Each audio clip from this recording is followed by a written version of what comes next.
सुप्रभात मुलांनो, आज दिनांक आहे 28 डिसेंबर 2020 आणि आजचा वार आहे सोमवार. तर आपण मागच्या आठवड्यात शनिवारी मराठी विषयामध्ये निर्मळ अंतःकरण ही एक छोटीशी स्टोरी पाहिली, गोष्ट पाहिली आणि त्याच्यावरचे क्वेश्चन आन्सर प्रश्नोत्तरे आज आपण घेणार आहोत. तत्पूर्वी आपण एक छोटासा रिकॅप घेऊयात या गोष्टीचा.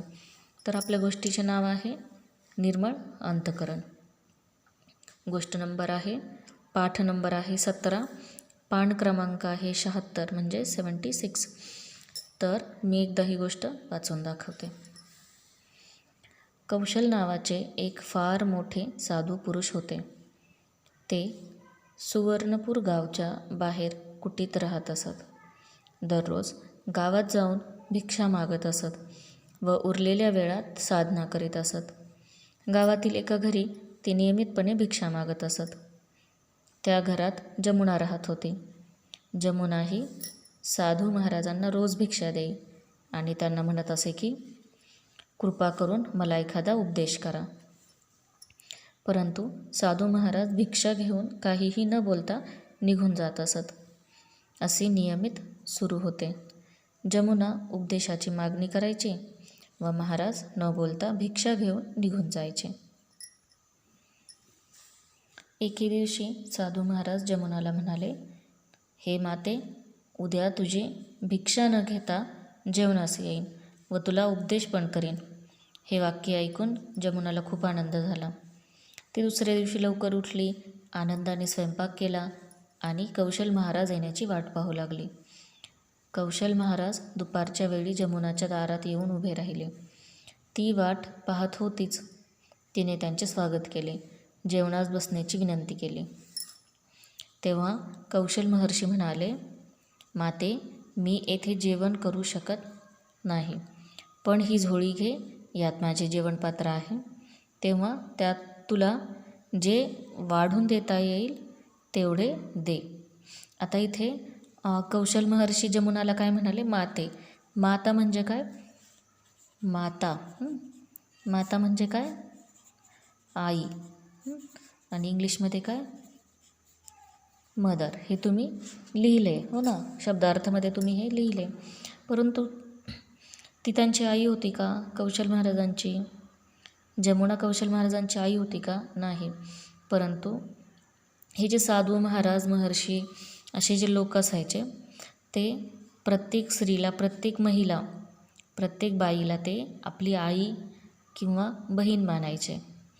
जेवढा रिस्पेक्ट, जेवढा आदर आपण आपल्या आईचा करतो किंवा आपल्या बहिणीचा करतो, तेवढाच आदर ते प्रत्येक स्त्रीला, प्रत्येक महिलेला द्यायचे. त्यामुळे ते जमुनाला काय म्हणाले? माते. त्यांनी जमुनाचं नाव घेतलं नाही किंवा तिला दुसरा शब्द काही वापरला नाही. ते काय म्हणाले तिला? माते.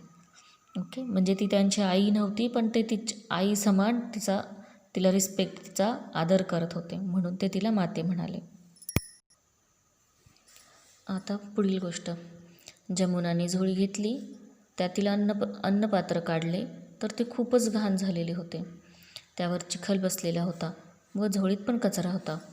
तिने ते पाहिले, पात्र स्वच्छ पाण्याने धुतले आणि झोळी झटकून साफ केली. ती साधूला देत म्हणाली, योगीराज, पात्र तर खूपच घाण झाले होते. झोळीत पण कचरा होता. ते पात्र आतून बाहेरून स्वच्छ केले आणि आपल्याला अन्न वाढून दिले आहे. कृपा करून मला उपदेश करा. कौशल महाराज म्हणाले, तू ज्याप्रमाणे हे पात्र व झोळी साफ केलीस, त्याप्रमाणे स्वतःचे अंतःकरण साफ ठेव. अशा स्वच्छ अंतःकरणातच खरा उपदेश राहतो. तात्पर्य, चांगला उपदेश ग्रहण करण्याकरिता आपले अंतःकरण निर्मळ असावे लागते. तर ही गोष्ट मी एकदा तुम्हाला वाचून दाखवली आहे. आता आपण प्रश्नोत्तरे बघूयात, त्याच्या खालील अभ्यास बघूयात. तर पहिला प्रश्न आहे, एका वाक्यात उत्तरे लिहा. Answer the following question in one sentence answer. Okay. तर पहिला प्रश्न आहे, कौशल साधू महाराज कुठे राहत होते? कुठे राहत होते ते? तर या प्रश्नाच्या उत्तर पाठाच्या पहिल्याच पानावर आहे. कौशल महाराज कुठे राहत होते? ते सुवर्णपूर गावच्या बाहेर कुटीत राहत असत. कौशल साधू महाराज सुवर्णपूर गावच्या बाहेर कुटीत राहत होते. हे त्याचं उत्तर आहे. पाठातच उत्तरे असतात, फक्त आपण व्यवस्थित पाठ गोष्ट वाचली पाहिजे. दुसरा प्रश्न आहे, साधू महाराज गावात जाऊन काय मागत असत? तर साधू महाराज काय मागत असत? भिक्षा. त्याच ओळीखाली याचंही उत्तर आहे ह्या प्रश्नाचं, की साधू महाराज गावात जाऊन भिक्षा मागत असत. जमुना महाराजांकडे काय मागत असे? काय मागत होती जमुना महाराजांकडे? तर जमुना महाराजांकडे रोज उपदेशाची मागणी करायची. चौथा प्रश्न आहे, महाराज दुसऱ्या दिवशी जमुनाकडे कशासाठी जाणार होते? तर महाराजांनी तिला सांगितलं होतं की मी उद्या तुझ्याकडे येईन. कशासाठी येईन? काय सांगितलं होतं त्यांनी? महाराज काय म्हणले होते? दुसऱ्या दिवशी मी तुझ्याकडे जेवणासाठी येईल. दुसऱ्या दिवशी महाराज जमुनाकडे जेवणासाठी जाणार होते.